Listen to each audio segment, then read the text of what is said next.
Bueno, mi nombre es Alison Joali Luque Durón y yo les vengo a hablar sobre las dictaduras en Honduras.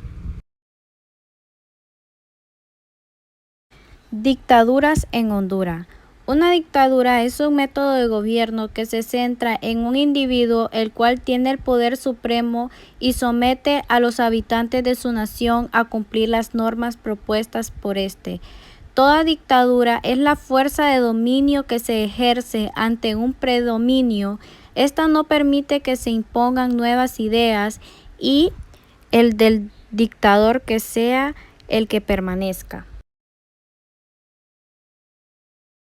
De 1876 a 1883, Marco Aurelio Soto. De 1983 a 1891, Luis Borgan Barahona. De 1893 a 1899, Policarpio Bonilla. De 1912 a 1919, Francisco Bertrand Barahona. De 1919 a 1924, Rafael López Gutiérrez. De 1932 a 1946, Tirulfo Carías Andino. Dictaduras presentadas en Honduras. De las dictaduras históricas hondureñas, la más conocida es la de Tirulfo Carías Andino, presidente militar, abogado, maestro hondureño. Los aspectos políticos más sobresalientes de su gobierno pueden sintetizarse así. Fue elegido presidente de Honduras en medio de la profunda depresión mundial. De 1929 a 1933, Carías solidió al Partido Nacional de Honduras. La Junta Militar de 1956 a 1957. Julio Lazo Díaz fue recordado el 21 de octubre de 1956, tomando así posesión de una junta militar de gobierno. Fue integrada por el gran Roque Rodríguez, coronel Héctor Caraciolio y el mayor Roberto Gálvez Barnes, hijo Juan Manuel Gálvez, iniciando así participación de las Fuerzas Armadas en asuntos políticos del país. Gobierno de López Orellano de 1963 a 1971. Militar y hombre de negocio Oswaldo López Orellano asumió la jefatura del gobierno el 3 de octubre de 1963, dándole golpe de estado al presidente constitucional Ramón Villeda Morales. El coronel López Orellano instauró su régimen de facto con el título de jefe del Estado. En tal condición estuvo hasta el 5 de junio de 1965, en un ambiente de indudable inestabilidad social. Fue electo presidente de la República por una Asamblea Nacional Constituyente denominada por diputados del Partido Nacional, función que desempeñó a partir del 6 de junio de este mismo año, previo ascenso al generalato. Guerra hondureño-salvadoreña. Hacia 1969 vivían en Honduras entre 25.000 y 30.000 salvadoreños, la mayoría de ellos en forma ilegal. Ellos estaban en nuestro país en busca de tierras para cultivarlas. López Orellano optó por iniciar una deportación masiva de salvadoreños y entregarles predios de tierra a los hondureños. También existió el problema fronterizo entre las dos naciones y otros factores por la guerra es el desequilibrio de importaciones y exportaciones en el mercado común centroamericano de 1958, saliendo como poco beneficiado Honduras y Nicaragua.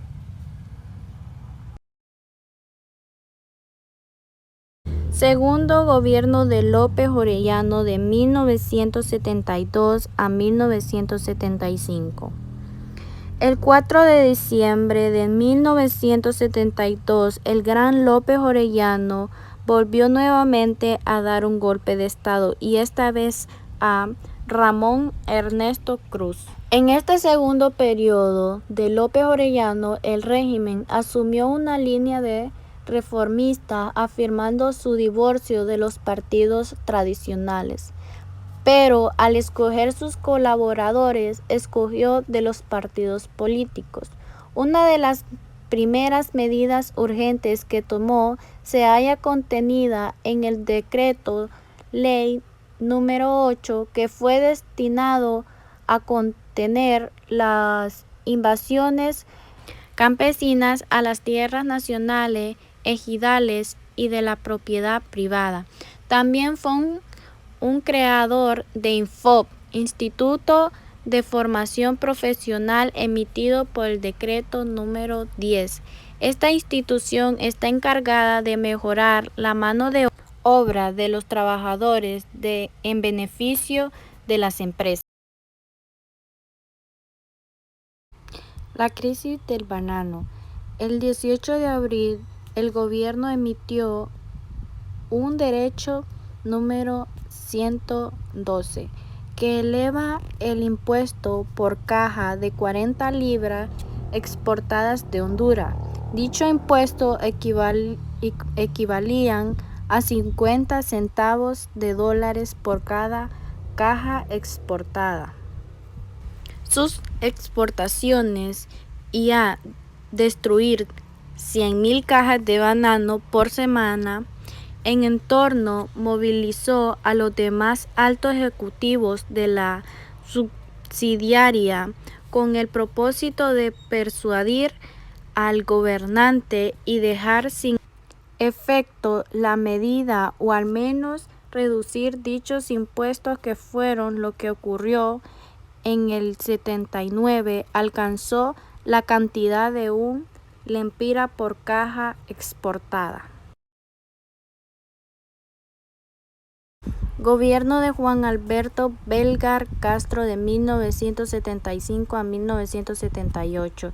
La caída del poder del gran López Orellano ocurrió el 22 de abril de 1975. Marcó no solo el cambio en la estructura de las Fuerzas Armadas, en cuyo seno había tomado mando un Consejo Superior, sino el ascenso de la burguesía intermediaria, con posesión más cercana a los grupos refractorios al ensayo reformista, que con el escándalo bananero se tornarían más tibios y vacilantes en su parte principal, lo que es la reforma agraria.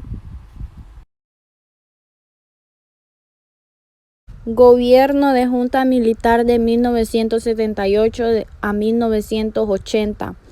Otra junta militar tuvo en sus manos los destinos políticos y administrativos de nuestra república. El triunvirato tomó posesión el 7 de agosto de 1978 y fue presidido por el jefe de las Fuerzas Armadas, el gran Policarpio Paz Cruz García. Lo integraba también el coronel de la Fuerza Aérea, coronel Domínguez Álvarez Cruz, y el comandante de la Fuerza de Seguridad Pública, el teniente coronel Amílcar Zelaya Rodríguez. Gobierno provisional de Policarpio Paz García de 1980 a 1982. Militar y hombre de negocio Policarpio Paz García fue escogido por los partidos políticos en el Congreso como presidente provisional el 25 de julio de 1980. Reunida el 20 de julio, la Asamblea Nacional Constituyente emitió 5 días después el decreto número 2, que elegía como presidente provisional al gran Paz García. Dice el artículo número 1, dar un voto de confianza a las Fuerzas Armadas de la Nación y un voto de reconocimiento a la Junta Militar de Gobierno, depositado en el gran Policarpio Paz García en su carácter de jefe de las Fuerzas Armadas, la presidencia de la República hasta que, de conformidad con la Constitución que se emitiera en esta asamblea, tome posesión el presidente electo por el voto directo del pueblo. Golpe de Estado en Honduras del 2009. Golpe de Estado en Honduras 2009 ocurrió el 28 de junio de ese año, tras varios meses de crisis política entre los poderes de la República, en el cual se enfrentaron el presidente Manuel Zelaya con el Congreso Nacional, el Tribunal Supremo Electoral de Honduras y el Corte Suprema de Justicia, debido al intento de Zelaya de instalar una Asamblea Nacional Constituyente para redactar una nueva constitución derogada la de 1982. Para ese día, Zelaya había convocado a la población a participar en un plebiscito para consultar sobre la instalación de una cuarta urna en las elecciones de noviembre del 2009. Sin embargo, 5 días antes de su realización, el Congreso reclamó legalmente el plebiscito y la consulta pasó a ser ilegal, a pesar de las decisiones y ordenanzas por parte de la Corte Suprema de Justicia y el Tribunal Supremo Electoral. Zelaya actuó desató, manteniendo la consulta para junio, y ordenó al ejército distribuir los papeles de votación. Después del que el jefe del ejército, Romeo Vázquez Velázquez, se negó a obedecer esta orden, Zelaya lo destituye de su cargo, lo que provoca la renuncia de los jefes de la Armada y la Fuerza Aérea.